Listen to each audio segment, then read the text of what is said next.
Namaskarams to one and all.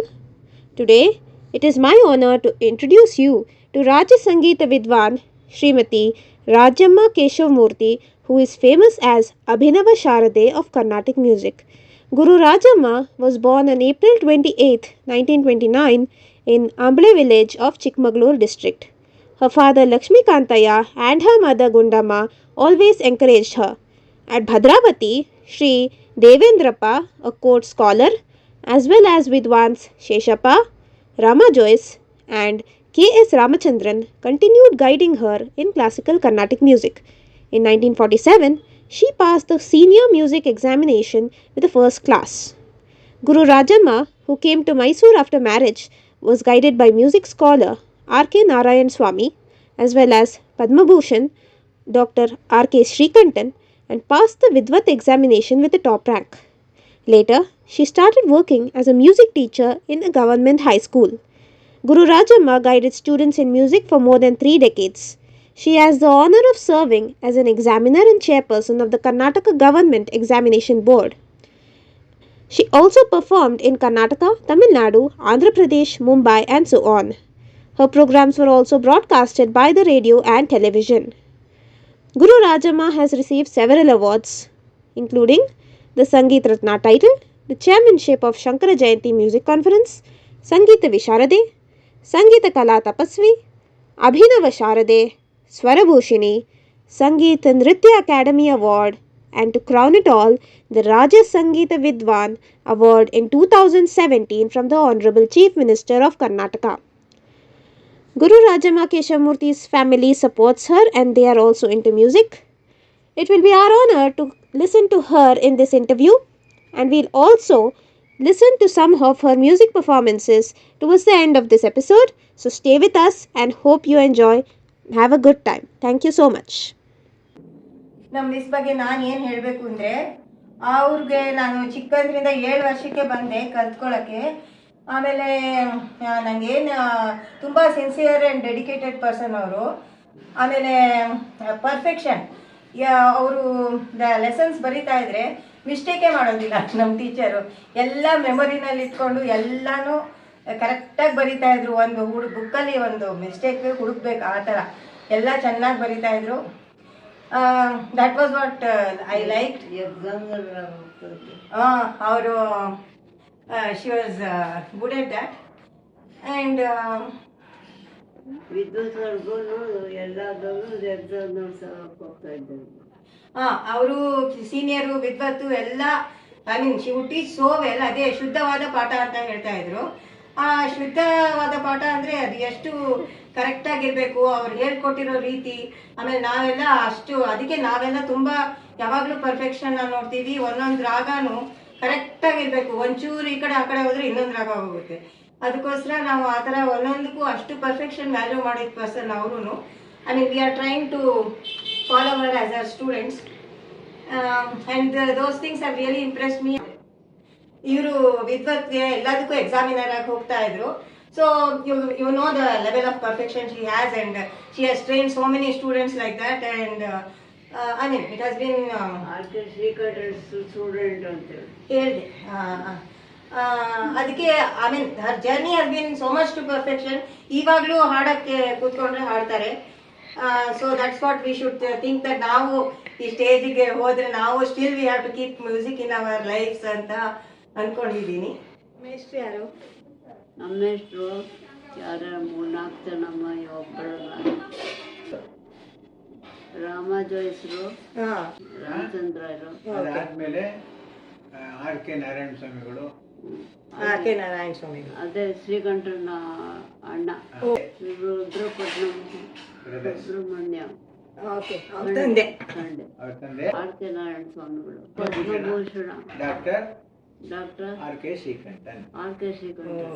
ಆಮೇಲೆ ನಿಮ್ಮ ಯಜಮಾನ್ರೆ ನಿಮಗೆ ತುಂಬಾ ಎಂಕರೇಜ್ಮೆಂಟ್ ಮಾಡಿದ್ದು ನಮ್ಗೆ ಗೊತ್ತು. ನಾನು ಅವಾಗ ನಮ್ಮ ತಾಯಿಯವರು, ನಮ್ಮ ತಂದೆ ಇದ್ರು ಅವಾಗ. ಗುಂಡಮ್ಮ ತಂದೆ ಲಕ್ಷ್ಮೀಕಾಂತ್ ಭದ್ರಾವತಿನಲ್ಲಿ. ಇದು ನಿಮ್ಮ ಮಕ್ಕಳು ತುಂಬಾ ಮುಂದೆ ಬಂದಿದ್ದಾರೆ. ಮತ್ತೆ ಚಂದ್ರಗೋಳೆ, ಅವ್ರು ಚಂದ್ರಗೋಳೆ ಹೋಗ್ಬಿಟ್ಟ. ಓಕೆ. ಓಕೆ, ಚಂದ್ರಮೌಳಿ ಅವರು ಹೋಗ್ಬಿಟ್ರು. ಆಮೇಲೆ ಶೇಷಾದ್ರಿ ಅವರು ಇವಾಗ ಹಾಡು ಹೇಳ್ತಾರೆ, ವೈಲಿನ್ ನುಡಿಸ್ತಾರೆ ಅಲ್ವಾ. ಹ್ಞೂ. ಆಮೇಲೆ ಅನಂತರಾಮ ಅವರೇ ಫ್ಲೂಟ್ ಇದ್ದೇ ಇದೆ ನಮಗೆ.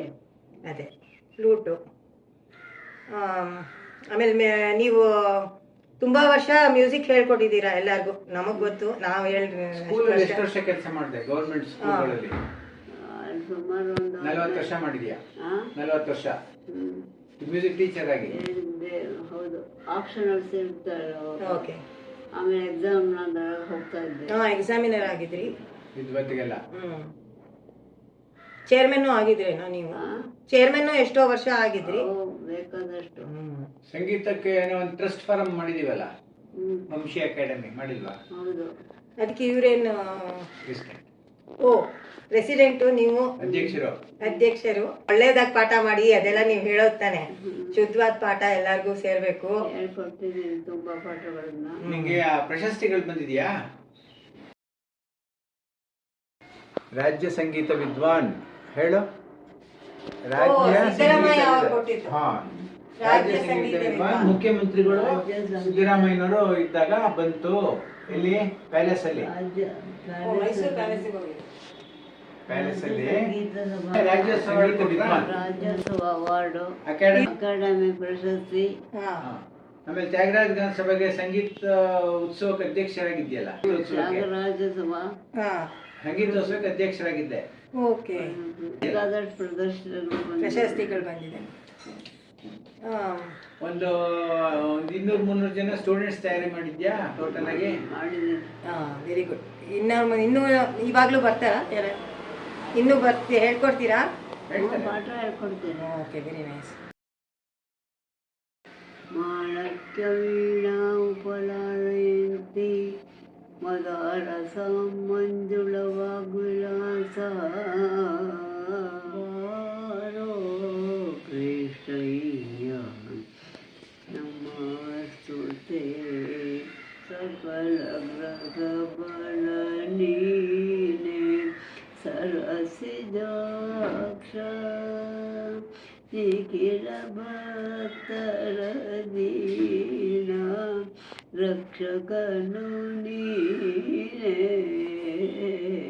ಸಕಲ ಗ್ರಹ ಬಲ ನೀನೆ ಸರಸಿಜಾಕ್ಷ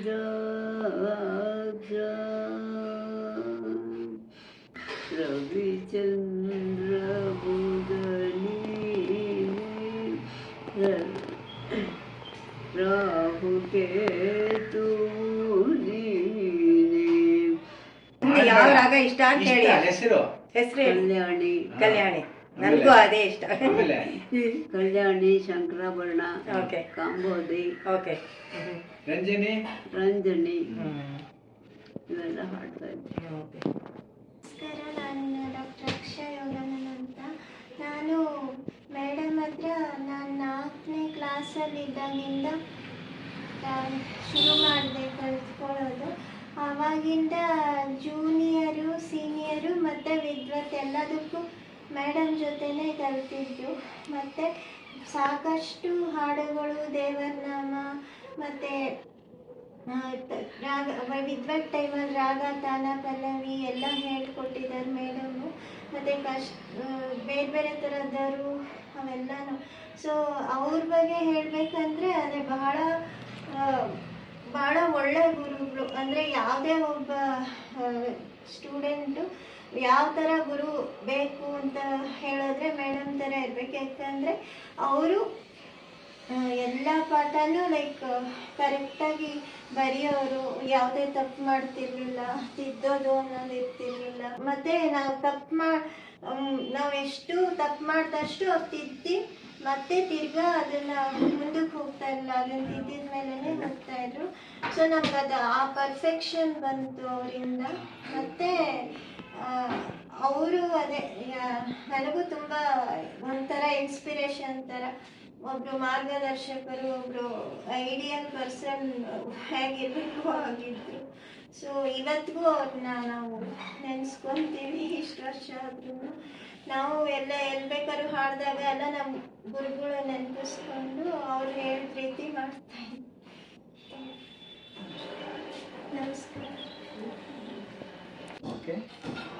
ಹೆಸರು ಅನಂತರಾಮ್ ಅಂತ. ನಾನು ರಾಜ್ಯ ಸಂಗೀತ ವಿದ್ವಾನ್ ಹಾಗೂ ರಾಜ್ಯೋತ್ಸವ ಅವಾರ್ಡಿಯಾದಂತಹ ನಮ್ಮ ತಾಯಿಯವರು ದೊಡ್ಡ ಸಂಗೀತ ವಿದ್ವಾಂಸರು. ಎ ರಾಜಮ್ಮ ಕೇಶವಮೂರ್ತಿಯವರ 3ನೇ ಮಗ. ನಾವು ಒಟ್ಟು 3 ಜನ ಮಕ್ಕಳು. ದೊಡ್ಡವರು ಬಿ ಕೆ ಚಂದ್ರಮೌಳಿ ಅಂತ, ಅವರು ತುಂಬ ದೊಡ್ಡ ಮೃದಂಗ ವಿದ್ವಾಂಸರಾಗಿತ್ತು. ಮತ್ತೊಬ್ಬರು ಬಿ ಕೆ ಶೇಷಾದ್ರಿ ಅಂತ, ಅವ್ರ ಪಿಟೀಲು. ಹಾಗೂ ನಾನು ಕೊಡಲು. ನಾನು ವಿಡಿಯಾ ಇಂಡಿಯಾ ಜರ್ಮನ್ ಕಂಪ್ನಿಯಲ್ಲಿ ಕೆಲಸ ಮಾಡ್ತಿದ್ದೆ. ಸಂಗೀತಕ್ಕೋಸ್ಕರ ಕೆಲಸ ಬಿಟ್ಟು ಇದನ್ನು ಪ್ರೊಫೆಷನ್ನು. ಮತ್ತು ನಮ್ಮ ಬ್ರದರ್ ಅವರು ಮ್ಯೂಸಿಕ್ ತುಂಬ ಇಂಪಾರ್ಟೆನ್ಸ್ ಕೊಟ್ಟು ಅವರು ಹೆಡ್ ಮಾಸ್ಟರ್ ಆಗಿದ್ದರು. ಮೃದಂಗದಂತ ಒಂದು ಹೆಸರು ಮಾಡಿದರು. ಮತ್ತು ಇನ್ನೊಬ್ಬರು ಬ್ರದರ್ ITL ವರ್ಕ್ ಮಾಡ್ತಿದ್ದರು, ಅವರು ಪಿಟೀಲಿದ್ರು. ನಮ್ಮ ಹೋಲ್ ಫ್ಯಾಮಿಲಿ ಇಂಟು ಮ್ಯೂಸಿಕ್ ನಾವೆಲ್ಲ. ನನ್ನ ಹೆಂಡತಿ ಶ್ರೀಲಕ್ಷ್ಮಿ ಅವರು ವೀಣಾವಾದಕಿ. ಹೀಗೆ ಹಲವಾರು ವರ್ಷ. ನಾನು ಫಸ್ಟು ಸುಮಾರು 6-7ನೇ ವಯಸ್ಸಲ್ಲಿ ನಮ್ಮ ತಾಯಿ ಹತ್ರ ವೋಕಲ್ ಪಾಠ ಮಾಡಿದೆ. ಆಮೇಲೆ ಒಂದು 10-11ನೇ ವಯಸ್ಸಲ್ಲಿ ಮಧುರನಾಥ್ ಅಂತ ನಮ್ಮ ಮೇಷ್ಟ್ರು, ಅವ್ರ ಹತ್ರ ಫ್ಲೂಟ್ ಪಾಠ ಮಾಡಿ, ನಂತರ ಡಾಕ್ಟರ್ ರಮಣಿ ಅವರು, BN ಸುರೇಶ್ ಅವರು, MR ದೊರೆಸ್ವಾಮಿಗಳು, RK ಶ್ರೀಕಂಠನ್ ಅವ್ರ ಮಗ RS ರಮಾಕಾಂತ್ರವರು, ಆಣೂರು ರಾಮಕೃಷ್ಣರವರು, ಈಗ ಹಲವಾರು ಟೀಚರ್ಗಳಲ್ಲಿ ನನ್ನ ಪಾಠನ ಮುಂದುವರಿಸಿ ನಮ್ಮದೇ ಆದಂಥ ಒಂದು ವಂಶೀಯ ಅಕಾಡೆಮಿ ಮ್ಯೂಸಿಕ್ ಟ್ರಸ್ಟ್ ಅಂತ ಫಾರ್ಮ್ ಮಾಡಿ ಅದರೊಳಗೆ ನಮ್ಮ ತಾಯಿಯವರ ಅಧ್ಯಕ್ಷರಾಗಿದ್ದಾರೆ. ನಾನು ಮ್ಯಾನೇಜಿಂಗ್ ಟ್ರಸ್ಟಿ ಆಗಿದ್ದೀನಿ. ಸುಮಾರು 25 ವರ್ಷ. ಹೋದ ವರ್ಷ ಸಿಲ್ವರ್ ಜೂಬ್ಲಿ ಫಂಕ್ಷನ್ ಮಾಡಿ ಇದುವರೆಗೂ 2,500 ಜನ ಕಲಾವಿದರಿಗೆ ವೇದಿಕೆಯನ್ನು ಕೊಟ್ಟಿದ್ದೀವಿ. ಸುಮಾರು ವಂಶಿ ಪುರಸ್ಕಾರ ಅಂತ ಕೊಡ್ತೀವಿ. ಒಂದು 100 ಜನ ಕಲಾವಿದರಿಗೆ, ಕಲಾ ರಸಿಕರಿಗೆಲ್ಲ ಅವಾರ್ಡ್ಸ್ ಕೊಟ್ಟಿದ್ದೀವಿ. ಸುಮಾರು ನಾನು ಒಂದು 70-80 ಜನ ನನ್ನ ಹತ್ರ ಫ್ಲೂಟು ವೋಕಲ್ ಎರಡೂ ಕಲಿತಾರೆ. ಆನ್ಲೈನ್ ಬೇರೆ ಬೇರೆ ದೇಶಗಳು, ಅಮೇರಿಕಾ, ಶ್ರೀಲಂಕಾ, ಸಿಂಗಪೂರ್, ಎಲ್ಲ ದೇಶಗಳಿಂದ ಆನ್ಲೈನಲ್ಲಿ ಕಲಿತಾರೆ, ಮನೆಗೂ ಬರ್ತಾರೆ. ಮತ್ತು ನಮ್ಮದೇ ಆದ ಒಂದು ದೊಡ್ಡ ಸಭಾಂಗಣನ ನೆಲಮಂಗಲದಲ್ಲಿ ಕಟ್ಟಿದ್ವಿ, 200 ಜನ ಕೂತ್ಕೊಳ್ಳುವಂಥದ್ದು. ಅಲ್ಲಿ ಹಲವಾರು ಕಾರ್ಯಕ್ರಮ ಮಾಡ್ತೀವಿ.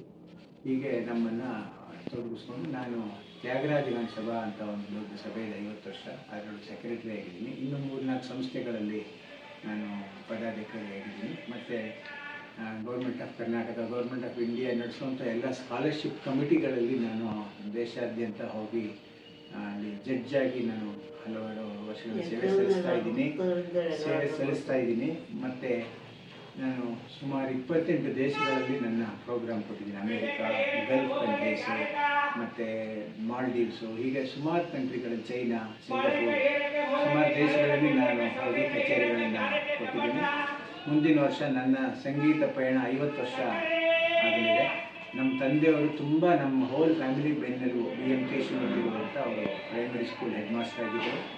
ಅವರು ಚೆನ್ನಾಗಿ ಹಾಡೋರು. ಅವರು ಸುಮಾರು ಸಂಸ್ಥೆಗಳಲ್ಲಿ ಅಧ್ಯಕ್ಷರಾಗಿ ಎಲ್ಲ ಕೆಲಸ ಮಾಡಿದ್ದಾರೆ. ನನಗೂ ಸುಮಾರು ಅವಾರ್ಡ್ಸ್ನ ಕೊಟ್ಟಿದ್ದಾರೆ ಗಾನ ಕಲಾ ಪರಿಷತ್ತಿಂದ. ಮತ್ತು ತ್ಯಾಗರಾಜ ಗಾನ ಸಭಾದಲ್ಲಿ ಸಂಗೀತೋತ್ಸವದ ಅಧ್ಯಕ್ಷನಾಗಿ ನನ್ನ ಕೆಲಸವನ್ನು ಮಾಡಿದ್ದೀನಿ. ಸುಮಾರು ಕಡೆ ನನ್ನ ಸುಮಾರು 1000ಕ್ಕೂ ಹೆಚ್ಚಾಗಿ ಕಚೇರಿಗಳನ್ನು ನೀಡಿದ್ದೀನಿ. ಸೊ ಇಷ್ಟು ಇನ್ನೂ ಬೇಕಾದಷ್ಟು ಅಚೀವ್ ಮಾಡಿರೋದು ಕಡಿಮೆ. ಹೀಗೆ ನಮ್ಮ ಸಂಗೀತದ ಫ್ಯಾಮಿಲಿ ಎಲ್ಲ. ನಿಮ್ಮ ತಾಯಿ ಬಗ್ಗೆ ನೀವು ಏನು ಹೇಳ್ತೀರಾ? ನಮ್ಮ ತಾಯಿ ಎಲ್ಲ ಸ್ಟೂಡೆಂಟ್ಸ್ ಹೇಳೋ ಹಾಗೆ ತುಂಬ ಪರ್ಫೆಕ್ಷನಿಸ್ಟು.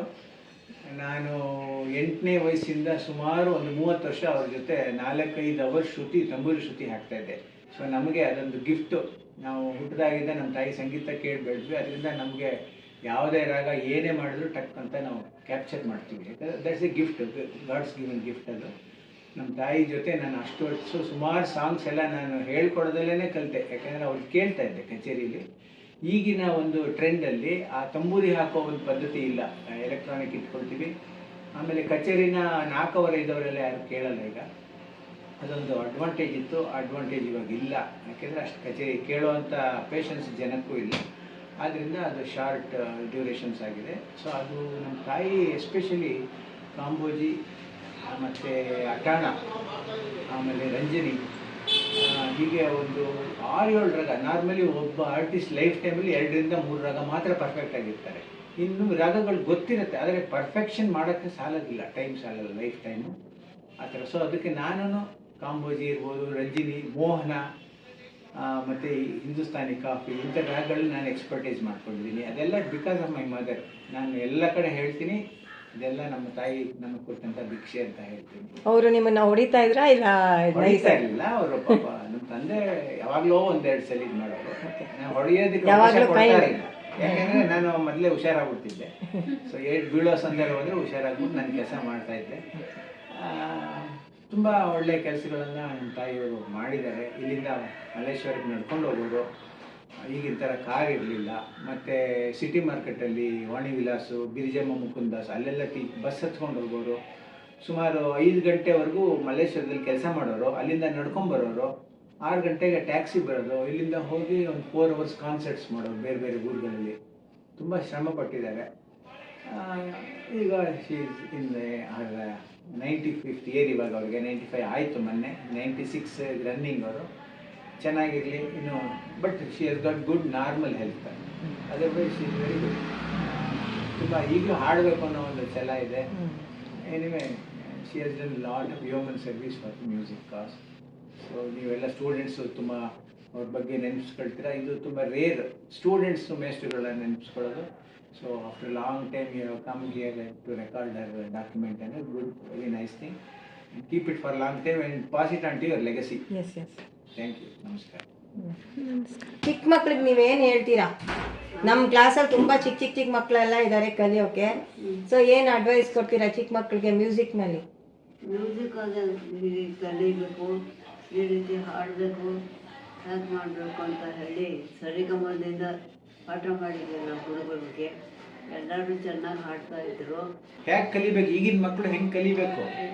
ಈಗಿನ ಮಕ್ಕಳುಗಳಿಗೆಲ್ಲ ಸರಿಯಾಗಿ ಪಾಠ ಮಾಡ್ತೀನಿ ನಾನು. ಮಾಡಿದರೆ ಅವರು ಕಲಿಯೋ ಹಾಗೆ ಮಾಡಿಬಿಟ್ಟು ಮ್ಯೂಸಿಕ್ಗಳು ಮುಂದೆ ಬರೋ ಹಾಗೆ ಮಾಡಬೇಕು ಅಂತ ಹೇಳಿ ಇದು ಮಾಡ್ತಾಯಿದ್ದೀನಿ ನಾನು. ಆಮೇಲೆ ವಾಯ್ಸ್ ಹೆಂಗೆ ಇಂಪ್ರೂವ್ ಮಾಡ್ಕೋಬೇಕು ನಾವು? ವಾಯ್ಸು ಸಿಕ್ಕಾಪಟ್ಟಿದೆ, ಏನೋ ತಿನ್ನಬಾರ್ದು. ಎಣ್ಣೆ ಪದಾರ್ಥಗಳು ಇವೆಲ್ಲ ತಿನ್ನೋದ್ರಿಂದ ಗಂಟ್ಲು ಕಟ್ಕೊಂಡ್ಬಿಟ್ರೆ ಪ್ರೋಗ್ರಾಮ್ ಕೆಟ್ಕೊಂಡ್ಬಿಡುತ್ತೆ. ಅದರಿಂದ ಅಂಥವೆಲ್ಲ ನಾನು ತಿನ್ನಲ್ಲ, ಸ್ಟೂಡೆಂಟ್ಸ್ಗೂ ತಿನ್ನಬೇಡಿ ಅಂತಲೇ ಹೇಳ್ತೀನಿ. ಕಚೇರಿಗೆ ಹೊರಡಕ್ಕೆ ಮುಂಚೆ ಏನು ವ್ಯವಸ್ಥೆ ಮಾಡ್ಕೋಬೇಕು? ಕಚೇರಿಗೆ ಹೋಗ್ತೀವಲ್ಲ, ಕಚೇರಿಗೆ ಮುಂಚೆ ಅವಾಗ ಏನು ವ್ಯವಸ್ಥೆ ಮಾಡ್ಕೊಂಡು ಹೋಗ್ಬೇಕು ಕಚೇರಿಗೆ? ವ್ಯವಸ್ಥೆ ಏನು, ತಂಬೂರು ತಗೊಂಡು ಹೋಗ್ತೀವಿ, ಪಕ್ಕವಾದ್ಯಗಳು ಎಲ್ಲವನ್ನು ಇಟ್ಕೊಂಡು ಹಾಡಿ ಎಲ್ಲ ಮಾಡ್ತೀವಿ. ಅದೇ ಹಾಡುವಾಗ ಮಕ್ಕಳು ಸರಿಯಾದ ರೀತಿಯಲ್ಲಿ ಹಾಡಬೇಕು. ಆಮೇಲೆ ನನ್ನ ಸ್ಟೂಡೆಂಟ್ ಆಗಿದ್ದವಳು ಇವಾಗ ನನ್ನ ಸೊಸೆ ಆಗಿ ಬಂದಿದ್ದಾಳೆ ಮನೆಗೆ. ಇವಾಗ ನನ್ನ ಸೊಸೆಯಾಗಿ ಬಂದಿದ್ದಾಳೆ. ಅವಾಗ ಹಾಡ್ತಿದ್ದವಳು, ಈಗಲೂ ಹಾಡ್ತಾಳೆ. ಅವಳು ವಾಯ್ಸ್ ಚೆನ್ನಾಗಿದೆ, ಏನೇನು ಮಾಡಿದ್ದಾಳೆ. ಶ್ರೀಲಕ್ಷ್ಮಿ ಅವರು ಅತ್ತೆ ಬಗ್ಗೆ ಹೇಳಿ. ನನ್ನ ಹೆಸರು ಶ್ರೀಲಕ್ಷ್ಮಿ ಅಂತ. ನಮ್ಮ ಅತ್ತೆ ಮುಂಚೆಯಿಂದ ನಮ್ಮ ಅಜ್ಜಿ ಕಡೆ ರಿಲೇಷನ್ನು. ಆದರೆ ನಾವೇನು ಬಂದು ಹೋಗಿ ಏನು ಮಾಡ್ತಾ ಇರಲಿಲ್ಲ. ಆಮೇಲೆ ಸ್ಕೂಲಲ್ಲಿ ನನಗೆ ಮ್ಯೂಸಿಕ್ ಟೀಚರ್ ಆಗಿದ್ದರು.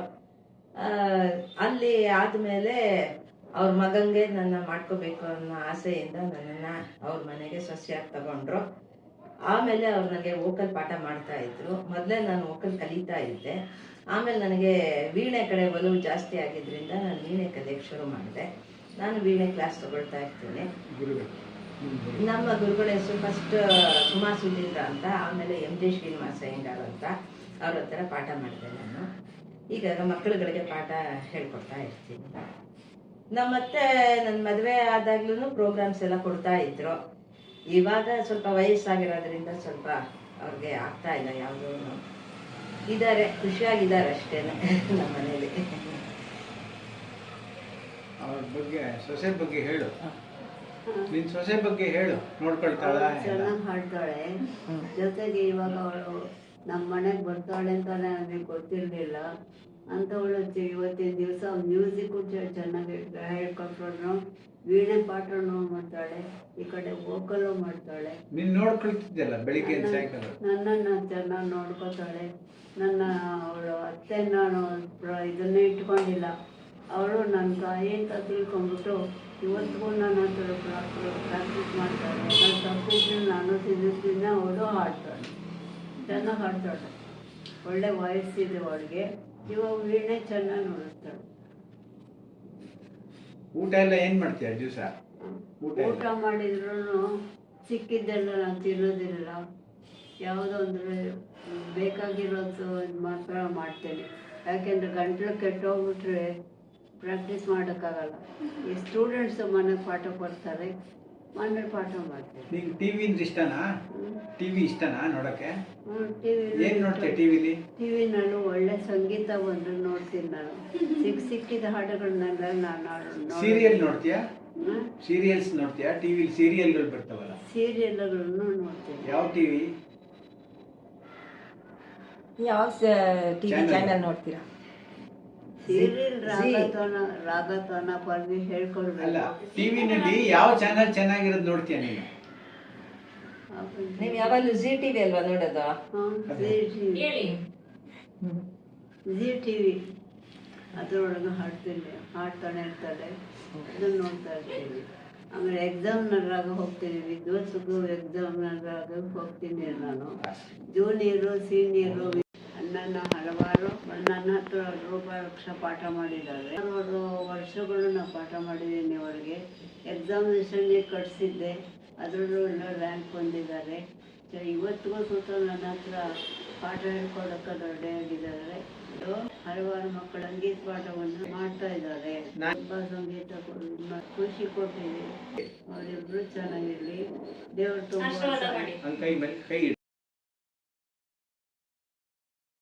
ಇಬ್ಬರು ಚೆನ್ನಾಗಿ 100 ವರ್ಷ ಬಾಳಲಿ, ಚೆನ್ನಾಗಿ ಹಾಡಲಿ. ಇಬ್ರು ನನ್ನ ಹತ್ರ ಪಾಠ ಬರ್ತಾರೆ. ಸುಮಾರು ವರ್ಷ ಪಾಠ ಮಾಡಿದ್ದಾರೆ ಅವರು. ಅವ್ರಿಗೆ ಪಾಠ ಮಾಡಿದಷ್ಟು ನಾನು ಯಾರಿಗೂ ಪಾಠ ಮಾಡಲಿಲ್ಲ. ಇವತ್ತಿಗೂ ಸುತ ಬರಬೇಕು ಅಂದರೆ ಬಂದು ಇಂಥದ್ದು ಹೇಳ್ಕೊಂಡು ಇಂತೆ ಕೇಳಿ ಹೇಳಿಸ್ಕೊಂಡು ಹೋಗ್ತಾರೆ. ನನಗೂ ವಯಸ್ಸು ಇವತ್ತಿಗೂ ಹಾಗೆ ಇದೆ, ಮೊದಲು ಹೆಂಗಿತ್ತು ಹಾಗೆ ಇದೆ. ಅದೇ ರೀತಿ ನಾನು ಇದು ಮಾಡ್ಕೊಂಡು ಹೋಗ್ತಾ ಇದ್ದೀನಿ. ಅಂದರೆ ಕಚೇರಿಗಳಿಗೆ ಹೋಗೋಕ್ಕಾಗಲ್ಲ, ವಯಸ್ಸಾಗೋಯ್ತು. 92-93 ವಯಸ್ಸಾಗೋಯ್ತು. ಅದಕ್ಕೆ ಆ ಕಚೇರಿಗಳು ಮಾಡ್ತಾ ಇಲ್ಲ ನಾನು ಅಷ್ಟೇ. ಮನೆ ಟ್ಯೂಷನ್ಗೆ ಹುಡುಗರು ಬರ್ತಾರೆ, ಬಂದವ್ರಿಗೆ ಪಾಠ ಮಾಡ್ತೀನಿ ಅಷ್ಟೇ.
Da da